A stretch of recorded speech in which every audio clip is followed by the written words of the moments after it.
سطر دکھا کر کے گھومو، کانوں میں بالیاں پہن لو، ہاتھوں میں چوڑیاں پہن لو اور تھوڑی لمبی چوٹی لگا کر کے، مردوں کی بات کر رہا ہوں، نوجوان وہ یہ سمجھتے ہیں کہ ایک نیا فیشن ہے، ایک نیا فیشن ہے۔ یہ کون سا فیشن ہے کہ نہ مرد نظر آ رہا ہے نہ عورت نظر آ رہا ہے۔ اگر اس طرح کی حرکت کر کے کوئی نیا فیشن سمجھتا ہے گناہ کو، اور اس کا دیکھا دیکھی جتنے لوگ اس پر عمل کرتے رہیں گے ان سب کا گناہ اس کے اوپر ہوگا۔ شروعات میں اپنی جانب سے کوئی ایسی چیز نہ لاؤ، اللہ ہم سب کی حفاظت فرمائے۔ اس پر ایک نفیس بات میں گفتگو کر کے آگے بڑھ جاتا ہوں۔ مولا علی کرم اللہ وجہہ الکریم کی بارگاہ میں ایک مقدمہ آیا تھا، اس آیت کو یاد رکھیا، جس نے ایک آدمی کا قتل کیا گویا کہ اس نے سارے انسانوں کا قتل کیا، اور جس نے ایک آدمی کی جان بچائی اس نے سارے انسانوں کی جان بچائی۔ ایک مقدمہ آیا تھا حضرت علی کی بارگاہ میں۔ ہوا کیا تھا، ایک آدمی کا مرڈر ہو گیا، قتل ہو گیا۔ اب جہاں لاش پڑی ہوئی ہے وہاں پر سے فوجی گزر رہے تھے، پولیس اس زمانے کی حضرت علی کرم اللہ وجہہ الکریم کی گزر رہے تھے، لاش پڑی ہوئی ہے، خون میں لت پت ہے۔ اسی وقت اتفاق سے ایک آدمی وہیں جھاڑیوں کے پاس تھا جو چاقو اٹھایا ہوا تھا اور اس کے ہاتھ میں خون لگا ہوا تھا۔ فوراً پولیس نے اس کو پکڑ لیا، ایک آدمی کا قتل کیا۔ وہ چلاتا رہا میں قاتل نہیں ہوں، میں قاتل نہیں ہوں، میں نے نہیں مارا ہے۔ کہا کون مارا ہے؟ لاش پڑی ہوئی ہے، چاقو تیرے ہاتھ میں، خون تیرے ہاتھ میں لگا ہوا ہے۔ پکڑ کر کے لے کر کے آئے اور پھر مولا علی کرم اللہ وجہہ الکریم کی بارگاہ میں پیش کیا گیا، اور یہی پولیس والوں نے گواہی دی کہ ہم نے اس کو دیکھا ہے، جائے واردات پر یہی تھا، قتل کی جگہ پر یہی تھا اور کوئی نہیں تھا، اور چھری بھی اس کے ہی ہاتھ میں تھی، چاقو اس کے ہاتھ میں تھی، اور لاش تر و تازہ تھی۔ اب اس سے کہا گیا تیرے پاس کوئی ثبوت، کوئی دلیل ہے کہ تو نے قتل نہیں کیا؟ کہا میں کیا بتاؤں، کوئی کیسے بتاؤں؟ اس کو صفائی دینے کے لیے موقع دیا گیا لیکن وہ اپنی صفائی میں کھرا نہیں اترا، تو حضرت علی نے فیصلہ فرمایا کہ قتل کی سزا قتل ہے، اسلام میں ایک جان کے بدلے پھر جان دینا پڑے گا، قتل کا قصاص ہے۔ حکم دیا گیا کہ اس کا بھی قتل ہوگا، اس نے ایک جان کا قتل کیا ہے۔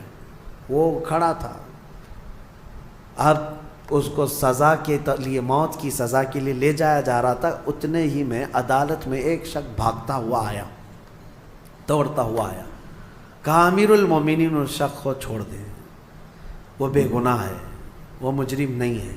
کہا کیسے تجھے پتا؟ کہا جو مقتول ہے، جو لاش ہے جو پڑی ہوئی آپ کو ملی ہے، اس کا قاتل میں ہوں، میں نے قتل کیا، میرے سے اس کے معاملات تھے، رنجش تھی، میں نے قتل کیا ہے۔ لیکن میں نے جب دیکھا اس کو کہ یہ بیچارہ ناحق مارا جائے گا تو میرا دل نہیں رہا، نہیں گیا مجھ سے، میں حاضر ہو گیا، میں اقرار جرم کرتا ہوں، اس کی جان چھوڑ دیجیے۔ تو اس کو چھوڑ دیا گیا۔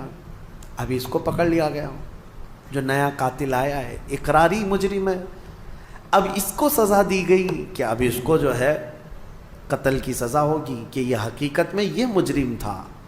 اس وقت مولا حسین اور مولا امام حسن رضی اللہ تعالیٰ بچپن میں تھے یا جوانی میں تھے، بارگاہ حیدر کرار میں وہ بھی بیٹھے رہتے تھے۔ امام حسن مجتبیٰ کھڑے ہوئے، کہا بابا جان آپ نے فیصلہ پہلے والے کے بھی قتل کا سنایا تھا، دوسرے والے کی بھی قتل کا، اس کی بھی موت کی سزا، اس کو معاف کرنا چاہیے دوسرے والے کو۔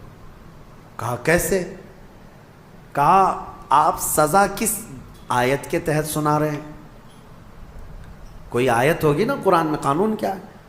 فرمایا من قتل نفسا بغیر نفس، ایک جان کو جس نے قتل کیا اس نے انسانیت کا قتل کیا ہے، لہذا اس کو قتل کیا جائے گا۔ تو پھر حضرت امام حسن نے کہا یہ جو حقیقی مجرم ہے، یہ آیت کے دوسرے حصے پر بھی تو آتی ہے ومن احیاها فکانما احیا الناس جميعا، جس نے کسی ایک جان کو بچایا اس نے پوری کائنات کو بچایا۔ اگر یہ نہ آتا تو وہ ناحق مارا جاتا، پہلا والا یہ آیا اور اس کی جان کو بچایا ہے اس نے، تو بچانے کا انعام بھی تو اس کو ہونا چاہیے۔ تو اس کو بچانے کے عوض میں پھر اس کو معاف کرنے کا پروانہ دیا گیا، لیکن جو مقتول تھا اس کے گھر والوں کو بلایا گیا کہ کیا تم اس قاتل کو معاف کرتے ہو؟ تو دیت لے کر کے، جو معاوضہ ہوتا تھا وہ لے کر کے گھر والوں نے بھی اس کو معاف کیا۔ میرے عزیزو، یہ آیت آج پوری دنیا جانتی ہے، قرآن میں موجود ہے۔ ہم مصر میں تھے پڑھنے کے زمانے میں، اس آیت کو دہرا رہا تھا امریکی پریسیڈنٹ اس وقت اوباما، وہاں پر آیا ہوا، اور وہ یہ آیت کو بار بار پڑھ رہا تھا اور بتا رہا تھا کہ اسلام میں یہ ہے کہ ایک قتل جس نے کیا گویا کہ پوری انسانیت کا قتل کیا، اور جس نے ایک آدمی کو بچایا اس نے پوری کائنات کو بچایا۔ وہ بڑے بھاشن تھے، لیکن ہم یہ سوچ رہے تھے جو اسلام کی اتنی باریکی کو جانتے ہیں اور پھر دہشت گردی کا لیبل اسلام کے اوپر تھوپتے کیوں ہیں؟ جس دین نے یہ فرمایا ایک قتل بھی ناحق جائز نہیں، اس دین کے اوپر اتنا بڑا بلیم کہ یہ قتل کا آرڈر دیتا ہے، لوگوں کو مارنے کا حکم دیتا ہے۔ میرے عزیزو، آج بھی ہندوستان میں یہی پروپیگنڈا پھیلایا جا رہا ہے۔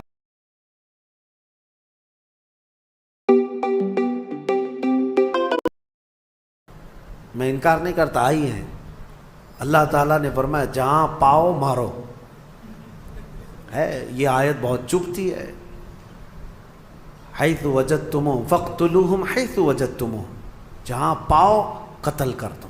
اب اس کو سن کر کے پڑھ کر کے لوگوں کو وہ لگتا ہے کہ قرآن میں قتل کرنے کا حکم آیا، قتل کرنے کا حکم آیا، اتنا واویلا مچاتے ہیں، اتنا ڈھنڈورا پیٹتے ہیں۔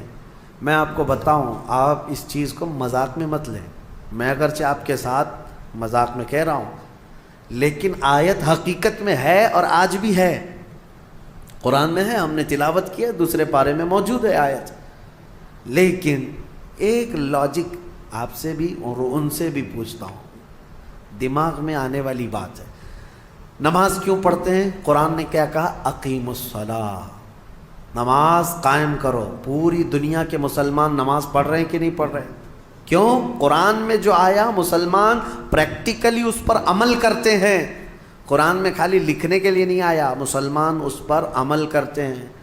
اور پوری دنیا جانتی ہے سب سے زیادہ پریکٹیکل اپنے دین پر کوئی مذہب کے لوگ کرتے ہیں تو صرف مسلمان کرتے ہیں، سب سے زیادہ پریکٹیکلی جو ہے لائف کسی کی ہے ریلیجیس جس کو کہتے ہیں وہ مسلمان ہے پوری دنیا میں، باقی سب کے وہاں لکھے ہوئے بہت کچھ ہیں لیکن زندگی میں نہیں ہے۔ نماز پڑھنے کا حکم ہے، ہم نماز پڑھتے ہیں، زکوٰۃ دینے کا حکم ہے، ہم زکوٰۃ دیتے ہیں، ہے نا؟ حج کرنے کا حکم ہے، ہم حج کرتے ہیں، روزہ رکھنے کا حکم آیا، ہر سال رکھتے ہیں کہ نہیں؟ تو قتل کرنے کا حکم آیا، 1400 سال سے قتل کیوں نہیں کرتے؟ کیا جہاں مسلمانوں کی حکومت ہے مار رہے ہیں، قتل کر رہے ہیں؟ اور ان پاکھنڈیوں کو سوچنا چاہیے، اس ملک پہ 700 سال تک ہمارا راج رہا ہے، اگر اس آیت پر عمل کیے ہوتے تو ایک کیڑا بھی نہیں بچتا، اس آیت پر اگر عمل کیے ہوتے تو کوئی ایک مچھر اور ایک کیڑا بھی نہیں بچتا۔ انہیں سمجھنا چاہیے کہ اس کا ایک بیک گراؤنڈ ہے، اس آیت کا کس وقت نازل ہوئی، کس کے لیے نازل ہوئی، اور اس کو لا کر کے سب جگہ تھوپتے رہتے ہیں۔ میرے عزیزو، یہ ان کفار و مشرکین کے لیے تھا جنہوں نے صحابہ اکرام کا جینا دوبھر کر دیا تھا۔ اب میں آپ سے ان سے ایک سوال